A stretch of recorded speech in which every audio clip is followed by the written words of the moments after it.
Bismillahirrahmanirrahim. Assalamualaikum warahmatullahi wabarakatuh. Sahabat beriman, perkara solat bukanlah perkara biasa.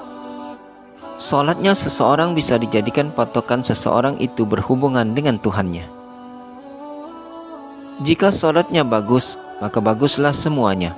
Tapi semua itu tidak berlaku bagi seseorang yang masuk surga namun tak pernah menunaikan ibadah itu.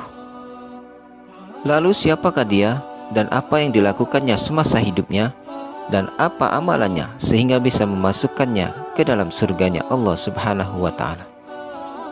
Simak ulasannya dalam video ini dan tonton hingga akhir.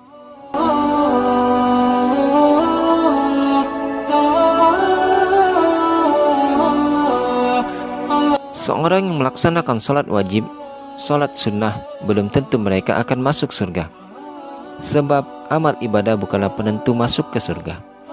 Hal itu sesuai dengan hadis yang disampaikan oleh Rasulullah SAW hingga membuat para sahabat terheran.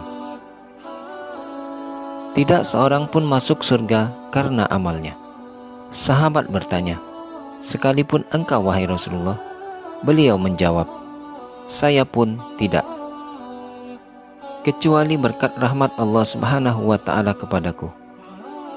Oleh karena itu, berlaku luruslah dan bertagarublah dan jangan salah seorang dari kalian mengharapkan kematian. Jika dia orang baik, semoga bisa saja menambah amal kebaikannya. Dan juga dia orang yang buruk akhlaknya, semoga bisa menjadi dia bertaubat." Hadis riwayat Bukhari. Meskipun seseorang terlihat rajin beribadah, namun Allah Subhanahu wa Ta'ala bisa saja memasukkannya ke neraka. Hal ini pernah terjadi di zaman Rasulullah SAW. Dalam kitab Al-Adab Al-Mufrad terdapat kisah yang diriwayatkan oleh Imam Bukhari yang dikisahkan terdapat sahabat yang memberitahu kepada Rasulullah SAW tentang seorang wanita yang ahli ibadah tapi suka menyakiti tetangganya dengan lisannya. Masuknya seseorang ke dalam surga tidak bisa ditentukan dari ibadahnya. Bisa saja ada yang tak pernah melakukan ibadah seperti sholat tapi bisa masuk surga. Lalu siapakah orang itu? Ya, memang benar. Hal ini pernah dialami oleh seseorang di zaman Rasulullah SAW. Orang tersebut merupakan Amr bin Sabit. Amr bin Sabit merupakan seorang laki-laki dari Bani Abdil Ashal. Ia juga sering dipanggil dengan nama Amr bin Ukaisi atau Ushairim. Amr bin Sabit pernah diajak memeluk Islam, namun ia menolak karena kaumnya. Kisah ini dikisahkan oleh Abu Hurairah radhiyallahu an dalam kitab Sirah An-Nabawiyah. Diceritakannya, suatu ketika datanglah waktu perang Uhud. Amr bin Sabit bertanya, "Di mana anak-anak pamanku?" Orang-orang pun menjawab, "Di Uhud." Mendengar jawaban tersebut, Amr bergegas menggunakan baju besi perangnya, memacu kudanya lalu menyusul orang-orang menuju bukit Uhud. Saat orang-orang muslim melihatnya, mereka pun berkata, "Menjauhlah engkau dari kami, wahai Amr." Namun Amr enggan pergi dan kemudian berkata, "Aku telah beriman," jawab Amr.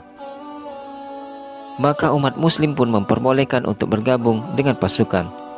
Kemudian Amr berjuang bersama di jalan Allah Subhanahu wa Ta'ala, bahkan hingga mengalami luka berat. Saat perang usai, orang-orang Bani Abdul Ashal, korban-korban peperangan dari kaum mereka, tak disangka ternyata mereka menemukan Amr yang terluka. Mereka pun langsung membawa Amr ke keluarganya dengan keadaan terluka.